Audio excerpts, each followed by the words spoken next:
This is a really great question I got off of somebody who was responding to one of our newsletters. And it was when I changed my bids because the PPC was high. I'm assuming they mean ACoS. My whole campaign is now getting the same ACoS. What gives, right? Adjust our bids, not the results we want. It actually has to do with another number besides your cost per click that will influence what ACoS you have. And I actually have a resource which, if you want this, feel free to leave a comment or hit reply, and I'll give this to you. But it's actually has to do with, there's two numbers, really three, that go into ACoS, how your ACoS ends up being at the end of the day. And those two things, oftentimes people think we're just controlling our average cost per click. Here's a very real scenario. We have an average cost per click of $2, average conversion rate of $10, and our average order value, or essentially our sale price, is $25. This means that we would have an 80% ACoS.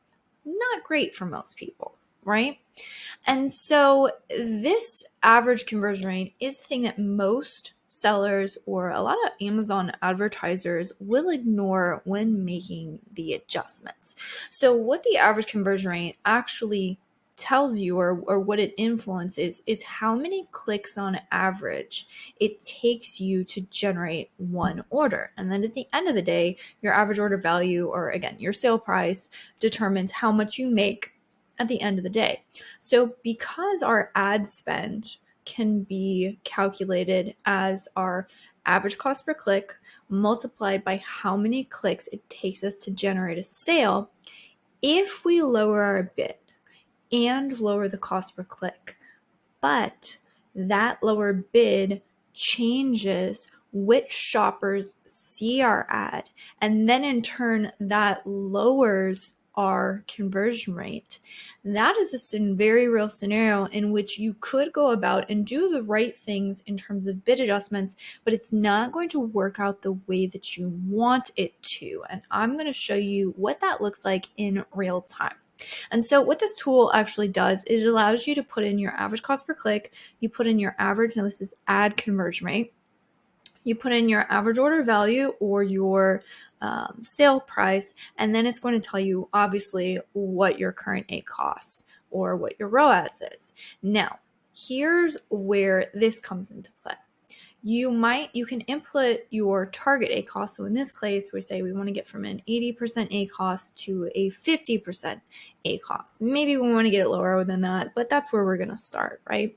So what this forecast tells you is that on average, I'm going to need either to increase my ad conversion rate to 16%, from 10. So what this would do is if we had a 16% average conversion rate, you can see that the ACoS ends up being the 50% our order. Or what we can do is we can lower our cost per click to $1.25. And if we can lower our cost per click to $1.25, then we would end up with a 50% ACoS. Typically, it's about, probably a combination of these two factors, ideally increasing conversion rates or cost per clicks.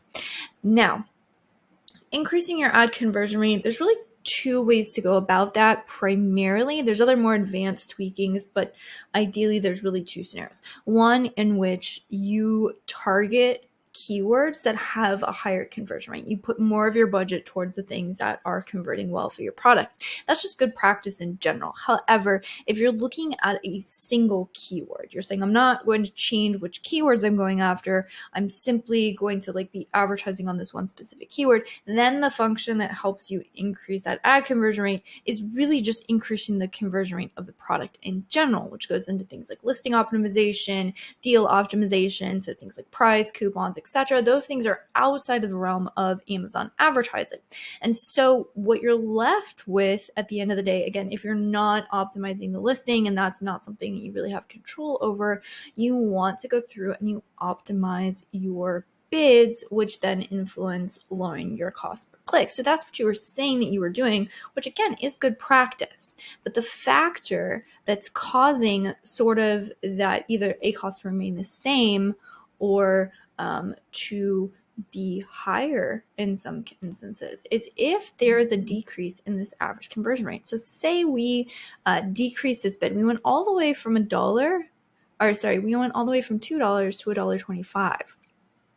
In that case, we probably lowered where we're going to show on the page. And maybe instead of showing on page 1, we're now showing bottom of page 2, where maybe shoppers who are browsing and they're going all the way to page 2, maybe they don't convert as well. Or maybe we show up on more product pages and the product pages aren't converting as well. And so for whatever reason, really, again, where we're showing up and those interactions that shoppers have, we are now going from a 10% conversion rate all the way down to a 7% conversion rate. And look and see what that does to our ACoS. Same cost per click, but because we lowered it, we're at 7.4. Now, 7.4 is better than 80. So in this case, we would have corrected it. But what happens if we dropped it all the way down to a 6%? ACoS actually went up. Even though we did the function that was needed in terms of optimizing our bids and lowering our cost per click, we dropped the conversion rate so low, we actually ended up with worse numbers at the end of the day. We're spending more because it takes us more clicks on average to convert to a sale. And that's where this sort of dynamic of conversion rate comes in. Here is the other factor in this. And this is just looking at it through, like, say, a single keyword or a single target. But what happens when you look at the account as a whole, and again, so if we're calculating ACoS in terms of like account averages, it's your sum total of like all the cost per clicks that are happening across all the targets, all the search terms in your entire account.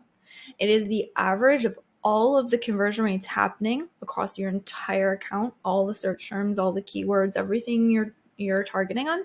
And then of course your sale price is probably about average, right? And so what can actually happen is if you have a main keyword or you have a campaign that's, say, driving the majority of sales for you, that has the good conversion rates, so driving all of those orders. If you say, well, this ad spend, I need to limit ad spend, and so you completely cut that off from the account, oftentimes what happens is you actually limit and lower your average conversion rate, or you're lowering the amount of clicks that are happening. Maybe you lower these costs a little bit, but you cut off all of that good performing conversion rates, and so your averages actually get worse. And that's the function, and that's sometimes a lot of the things that we see in Amazon advertising and us as like beginner, like when I started out 6 or 7 years ago at this point, doing things like optimizing where's my high spend going through, and then like really digging in and optimizing that actually sometimes leads to performance getting worse in the account and not better. So how do you fix this, right? So one is just making sure the targets, the keywords, the search terms that you are putting the majority of your budget towards are things that are converting well for you. They're driving orders. They're driving ranking for the product. If you want to follow up on how you can actually forecast total ACoS and what that looks like, and how sometimes increasing ACoS actually leads to better profitability overall for your account, there's very real scenarios in where that happens too. So let me know if you want that video. But really what you need to do is, where can I get the biggest bang for my buck in terms of cost per clicks? Where can I make sure my ad dollars are driving those good conversion rates and those good orders? And then that is naturally going to lead you to putting your ad dollars into things that are driving these better conversion rates. Because if I can even increase my conversion rates even better, notice how ACoS goes down even more. So these two things work in tandem, and average conversion rate or average ad conversion rate is the factor which actually can cause, again, performance to get worse and not get better, and is the one thing that a lot of advertisers leave out of the equation when all they're focused in on is bid adjustments. So hopefully that was helpful. If there brought any further questions up for you, make sure leave a link or leave a comment.